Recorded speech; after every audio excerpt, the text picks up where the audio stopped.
Hello viewers, welcome to Ramu சமையல். இன்றைக்கி நம்ம சமையலை பார்க்க போகிறது ஒரு ஈவினிங் ஸ்நாக்ஸ் ரெசிபி தான் நம்ம பார்க்க போகிறோம். பீட்ரூட் அல்வா.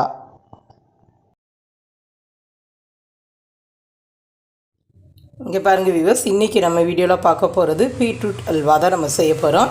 இதை செய்கிறதுக்கு நான் ஸ்டவ் ஆன் பண்ணி ஒரு கடாயை நான் ஸ்டவ்வில் வச்சுருக்கேன். இப்போ இதில் பார்த்திங்கன்னா ஒரு 2 டீஸ்பூன் அளவுக்கு நெய் ஆட் பண்ணிக்கலாம்.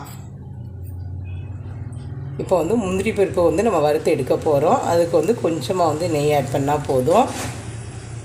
இப்போ பாருங்கள், நெய் நல்லா சூடாகட்டும். இப்போ இதில் நான் ஒரு 10லேருந்து 15 முந்திரி பருப்பு எடுத்து 2 பீஸாக உடச்சி வச்சுருக்கேன். இதை இதில் ஆட் பண்ணிடலாம். ஆட் பண்ணியாச்சு. இது கொஞ்சம் கலர் சேஞ்ச் ஆகணும். இப்போ அது வர வெயிட் பண்ணலாம்.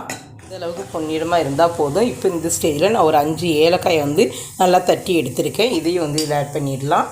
இப்போ நம்ம இது எல்லாமே நல்லா வறுபட்டுட்டு இப்போ இதை ஒரு பவுலுக்கு ட்ரான்ஸ்ஃபர் பண்ணிடலாம். அதே நெய்யில் நம்ம கொஞ்சமாக நான் ஒரு 5 பேரிச்சம்பழத்தை எடுத்து நல்லா சின்ன சின்ன பீஸாக கட் பண்ணி வச்சுருக்கேன். இதையும் இதில் ஆட் பண்ணிடலாம்.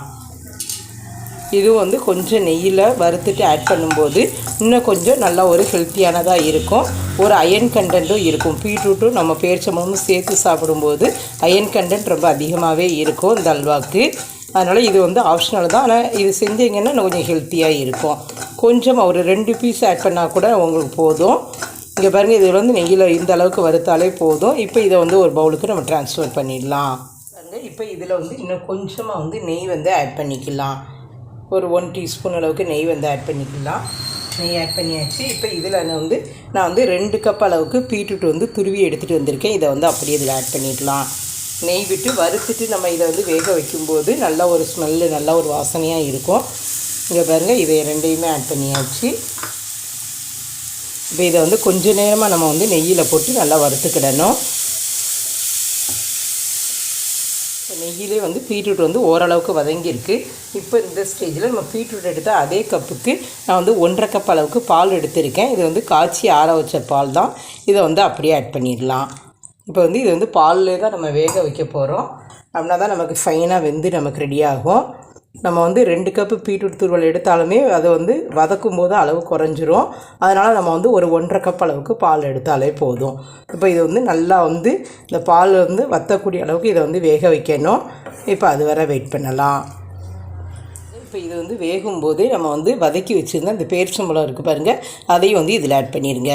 அப்போ இது இந்த பால்லே நமக்கு நல்லா ஸ்மூத்தாக வெந்து கிடைக்கும். நீங்கள் கடைசி ஆட் பண்ணிங்கன்னா அது கொஞ்சம் இதாக திக்காக தெரியும். இப்போ இதை வேக வச்ச மாதிரி இருக்கும். அதனால் இப்போவுமே இந்த ஸ்டேஜில் நீங்கள் ஆட் பண்ணிடுங்க. இப்போ இது இப்படியே இருக்கட்டும். கொஞ்சம் நேரம் கழித்து நம்ம பார்க்கலாம். பாருங்கள் வியூவர்ஸ், நமக்கு எல்லாம் பால்லே நல்லா வெந்து நமக்கு ரெடி ஆகிட்டு. இங்கே பாருங்கள், பேரிச்சம்பழம் அந்த பீட்ரூட்டு எல்லாமே ஃபைனாக நமக்கு வெந்து ரெடி ஆகிருக்கு. இப்போ இந்த ஸ்டேஜில் நான் 3/4 கப்புலேருந்து 1 கப் அளவுக்கு சுகர் ஆட் பண்ணிக்கலாம். நான் இப்போ ஒரு 3/4 கப் அளவுக்கு சுகர் எடுத்திருக்கேன். இதை இதில் ஆட் பண்ணிடலாம். ஏன்னா பீட்ரூட் எப்போதுமே கொஞ்சம் சுகர் இருக்கும். அதுவும் போக நம்ம இதில் பேரிச்சம்பழமும் ஆட் பண்ணியிருக்கோம். அதனால் 3/4 கப் ஆட் பண்ணாலே போதும். இப்போ இது கொஞ்சம் சுகரெல்லாம் மெல்ட் ஆகி கொஞ்சம் லிக்விடான மாதிரி இருக்கும். மறுபடியும் திக்கான கன்சிஸ்டன்சி வரக்கூடிய அளவுக்கு இதை ஸ்டவ்லேயே வச்சுருக்கணும். அப்போ ஃபைனாக நமக்கு ரெடி ஆயிரும்.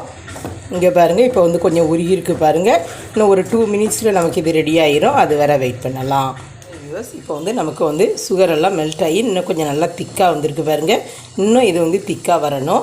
இப்போ இந்த ஸ்டேஜில் நம்ம ஒரு 2 டீஸ்பூன் அளவுக்கு நெய் ஆட் பண்ணிக்கலாம். நெய் ஆட் பண்ணும்போது இது நல்லா பாத்திரத்தில் ஒட்டாமல் வரும். நம்ம வீட்டில் குழந்தைகளுக்கு, வளரும் பெண் குழந்தைகளுக்கு கண்டிப்பாக இது செஞ்சு வச்சு வீக்லி ஒன்ஸ் செஞ்சுட்டு டெய்லி 1 ஸ்பூன் கொடுங்க. ரொம்ப ரொம்ப நல்லது. இப்போ வறுத்து வச்சுருந்த முந்திரி பருப்பு, இந்த ஏலக்காய் எல்லாத்தையுமே இதில் ஆட் பண்ணிடலாம்.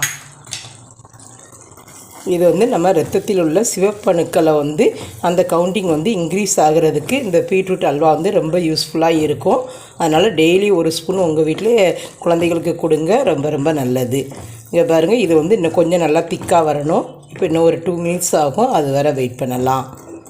பாருங்கள் வியூவர்ஸ், நான் ஸ்டவ்வை ஆஃப் பண்ணிட்டேன். இங்கே பாருங்கள், நல்லா நெய்யெல்லாம் பிரிஞ்சு நல்லா பாத்திரத்தில் ஒட்டாமல் வந்திருக்கு. இந்த ஸ்டேஜ் வரும்போது நம்ம ஸ்டவ்வை ஆஃப் பண்ணிடலாம். நல்லா ஹெல்த்தி அண்ட் டேஸ்டியான பீட்ரூட் அல்வா ரெடி. இப்போ இதை ஒரு பவுலுக்கு நம்ம ட்ரான்ஸ்ஃபர் பண்ணிடலாம். வியூவர்ஸ், இந்த ரெசிபியை நீங்கள் ரொம்ப என்ஜாய் பண்ணியிருப்பீங்கன்னு நினைக்கிறேன். உங்களுக்கு இந்த வீடியோ பிடிச்சிருக்குன்னா லைக் பண்ணுங்கள், ஷேர் பண்ணுங்கள். மறக்காமல் ராமு சமையலுக்கு சப்ஸ்கிரைப் பண்ணிவிட்டு பக்கத்தில் இருக்க பெல் ஐக்கானை கிளிக் பண்ணிடுங்க. Okay viewers, thank you.